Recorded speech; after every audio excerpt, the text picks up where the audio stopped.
Welcome to salt and pepper. இன்றைக்கி நம்ம பண்ண போகிற டிஷ் வந்து வெஜிடபிள் பாஸ்தா. தேவையான இன்க்ரீடியன்ட்ஸ்: பாஸ்தா, பச்சை பட்டாணி, கேப்சிகம், பீன்ஸ், கேரட், தக்காளி, வெங்காயம்.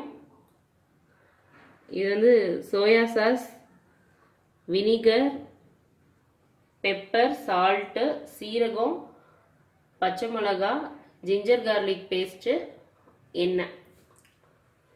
இப்போ எப்படி பண்ணுறதுன்னு பார்க்கலாம்.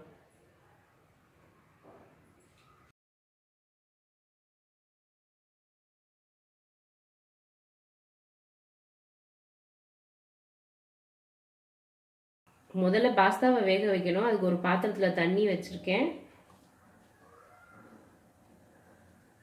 ஒரு ஸ்பூன் உப்பு, கொஞ்சம் போல எண்ணெய். இந்த தண்ணி நல்லா கொதிச்சு வந்தோடனையும் பாஸ்தாவை போட்டு 10 நிமிஷம் கழிச்சு ஆஃப் பண்ணிடணும். தண்ணி நல்லா கொதிச்சிருச்சு. இப்போ பாஸ்தாவை வந்து சேர்த்துடலாம்.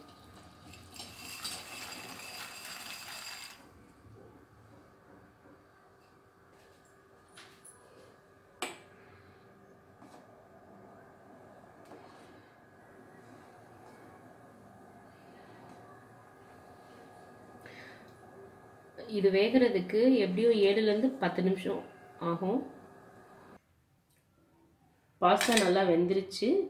தண்ணியெல்லாம் வடிகட்டினதுக்கு அப்புறம் கொஞ்சம் ஜில்லுன்னு இருக்க தண்ணியை போட்டு கழுவிட்டு ஒரு 1/2 ஸ்பூன் எண்ணெய் விட்டு நல்லா கிளறி விட்டுருங்க.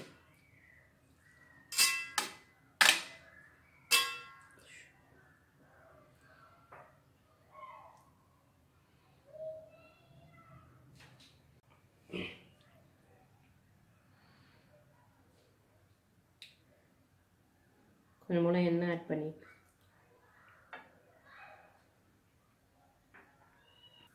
இப்போ காய்கறிலாம் வந்து வதக்கிடலாம். அதுக்காக வந்து எண்ணெய் ஊற்றிருக்கேன். எண்ணெய் காஞ்சதும் 1 ஸ்பூன் சீரகம் பொரிஞ்சதும் வெங்காயம்,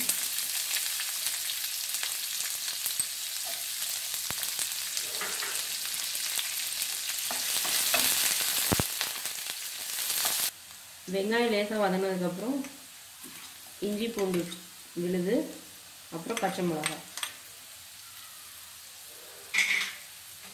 இஞ்சி பூண்டு பேஸ்ட் வந்து பச்சை வாசம் போனதுக்கப்புறம் பீன்ஸ்,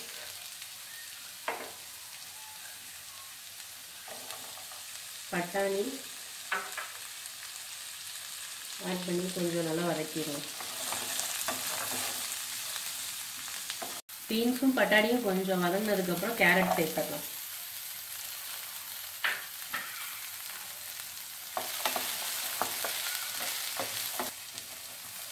காய் வந்து கொஞ்சம் வேகிறதுக்காக தண்ணி மட்டும் கொஞ்சம் சேர்த்து கொஞ்ச நேரம் வேக விட்டுருவோம். தண்ணி சேர்த்ததுக்கப்புறம் மூடி கொஞ்ச நேரம் வேக வச்சிடணும். இந்த காய் வெந்துருச்சு. ஃபுல்லாக வேக வேண்டாம், கொஞ்சம் பாதியை ஒரு 3/4 வெந்திருந்தா போதும். அப்போ தான் வந்து சாப்பிடும்போது நல்லாயிருக்கும். தக்காளி ஆட் பண்ணிட்டு நல்லா இருக்கும்.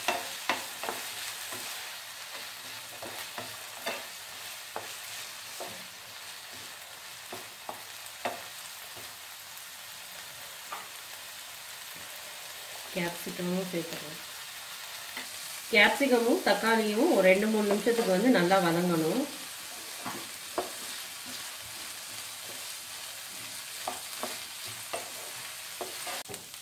தக்காளியும் கேப்சிகமும் வந்து வதங்கிடுச்சு. இப்போ பெப்பரும் உப்பும் ஆட் பண்ணிடலாம். சோயா சாஸ்லேயும் வினிகர்லேயும் வந்து உப்பு இருக்கிறனால நம்ம இந்த இதில் ஆட் பண்ணும்போது உப்பு வந்து கம்மியாக ஆட் பண்ணணும்.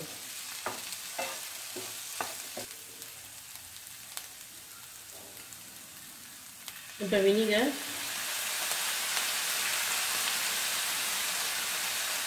சோயா சாஸ் வினிகரும் சோயா சாஸும் சேர்த்ததுக்கப்புறம் ஒரு 2 நிமிஷம் வச்சு காய்கறியில் நல்லா வதக்குனதுக்கப்புறம் பாஸ்தாவை வந்து சேர்த்துடலாம். இதில்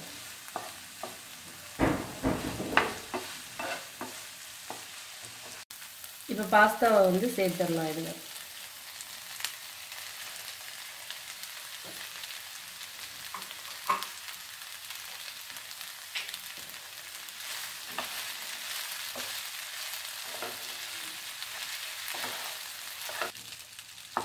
காரம் வந்து இன்னும் ஜாஸ்தியாக வேணும்னு நினைக்கிறவங்க வந்து மிளகு தூளும் பச்சை மிளகாவும் வந்து எக்ஸ்ட்ரா கொஞ்சம் போல வந்து ஆட் பண்ணிட்டா நல்லாயிருக்கும் காரமாக.